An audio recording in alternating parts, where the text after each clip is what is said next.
Hello friends, আমি রাখি আমার রান্নাঘরে সবাইকে স্বাগত জানাচ্ছি। আজকে সকালে জলখাবারের মেনুতে রান্না হয়েছে নিরামিষ চাউমিন, আর কয়েকটা ঘরোয়া বেসিক সবজি দিয়েই কিন্তু নিরামিষ চাউমিনটা বানাবো। তার জন্য নিয়েছি আমি বাঁধাকপি কুচি, আলু, গাজর, বিনস এবং ক্যাপসিকাম। আর কয়েকটা জিনিস আমি দেবো, সেগুলো রান্নার সময় দেখতে পাবেন। এদিকে কড়াইটা গরম হয়ে গেছে, তেল দিয়ে দিচ্ছি। সবগুলো সবজি আমি এক এক করে ভেজে তুলে নেব। আর তার মধ্যে প্রথমে দিয়ে দিচ্ছি আলু। আলুটা কিছুটা ভাজা হয়ে যাওয়ার পরই, মোটামুটি 50%-এর বেশি ভাজা হয়ে যাওয়ার পরই কিন্তু আমি সামান্য নুন দেব। নইলে আলুটা যে ক্রাঞ্চি দরকার সেটা কিন্তু আগে নুন দিলে আর থাকবে না। নুনটা এবার দিয়ে দিলাম। নুনটা মিশিয়ে নিয়ে আলুটা আমি তুলে নেব।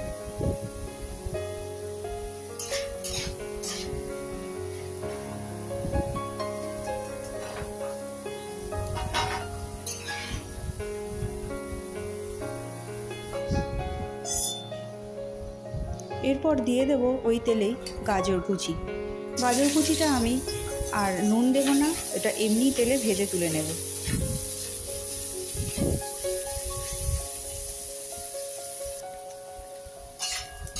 কেননা আলুর মধ্যে যে লবণটা দেওয়া হয়েছিল সেটা তো তেলের মধ্যে রয়েছে, তাই আর এক্সট্রা করে নুন দিলাম না। গাজরের ওপরেই দিয়ে দেব বিনস কুচি, ওটাও একসাথে ওর সাথেই ভেজে নেব।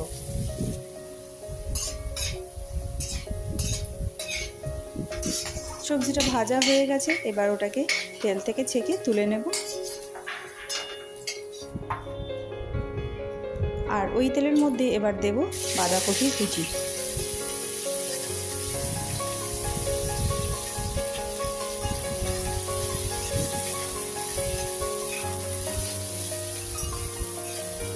বাঁধাকপিটাকে ওইভাবে বেশ খুন্তির সাহায্যে নাড়াচাড়া করে, কন্টিনিউ নাড়াচাড়া করেই ভেজে নেব।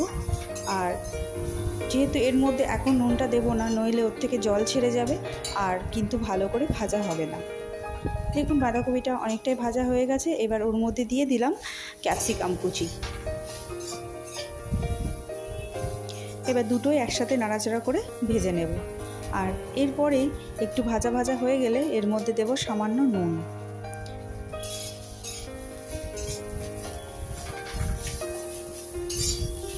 ব্যাস হয়ে গেছে ভাজা। এটাকেও এবার আমি তুলে নিচ্ছি। কড়াইটাকে এবার ভালো করে পরিষ্কার করেই তুলে নিলাম। এবার ওর মধ্যে দিয়ে দেব পরিমাণ মতো তেল।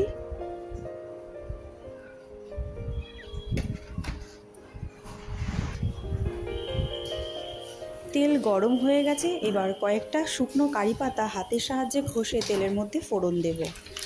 এই ফোড়নটা দিলে বেশ গন্ধটাও খুব সুন্দর হয় আর খেতেও ভালো লাগে। আর দিয়ে দেবো এক মুঠো চিনেবাদাম। বাদামটা দেওয়ার পর একটু নাড়াচাড়া করেই ওর মধ্যে সিদ্ধ করে রাখা চাউমিনটা দিয়ে দেব। আমি একটু তাড়াহুড়োর জন্য চাউমিনটা আগেই সিদ্ধ করে রেখেছিলাম, সেই জন্য আর সেটা দেখানো হয়নি। এভাবেই খুন্তির সাহায্যে চাউমিনটাকে খুব ভালোভাবেই নেড়ে চেড়ে ভাজতে হবে।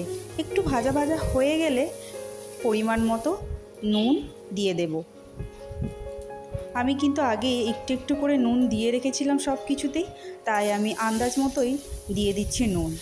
আপনারা যখন লবণ দেবেন তখন আপনারা ঠিক আপনাদের আন্দাজ মতো করেই কিন্তু ব্যবহার করবেন।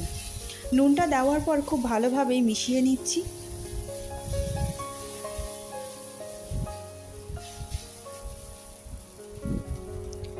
খুব ভালোভাবে নুনটা মেশানো হয়ে গেছে। এবার ভেজে রাখা সবজিগুলো দিয়ে দেব। সবজিটাকেও খুব ভালোভাবে চাউমিনের সাথে মিশিয়ে নেব। আর ওপর থেকে দিয়ে দিলাম কুচি করে রাখা একটা কাঁচা লঙ্কা। ঝালটা আপনারা আপনাদের পছন্দ মতো করে ব্যবহার করবেন।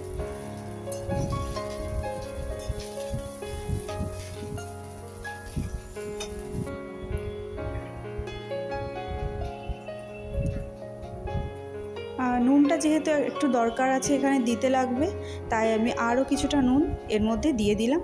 আর দিয়ে দেব কিছুটা সয়া সস।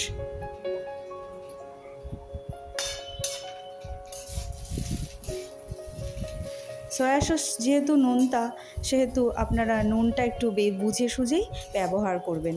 ওটা সসটা দেওয়ার পর খুব ভালোভাবেই মিশিয়ে নিতে হবে পুরো চাউমিনটার সাথে, যাতে খুব ভালোভাবেই মিশে যায় ওর সাথে।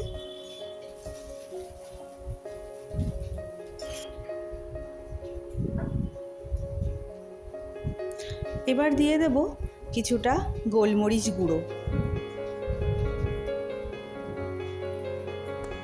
আর দিয়ে দেবো 1 মুঠো কুচি করে রাখা ধনেপাতা। এটা কিন্তু অপশনাল, আপনাদের ভালো লাগলে দেবেন, নইলে কিন্তু দেবেন না। এবার দুটোই একসাথে খুব ভালোভাবে মিশিয়ে বা চাউমিনটাকে ভেজে নেব।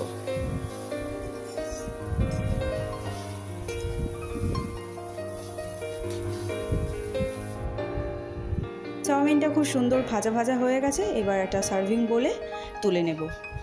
চাউমিনটা ভাজার পর ঠিক এতটাই সুন্দর দেখতে হয়েছে, দেখুন।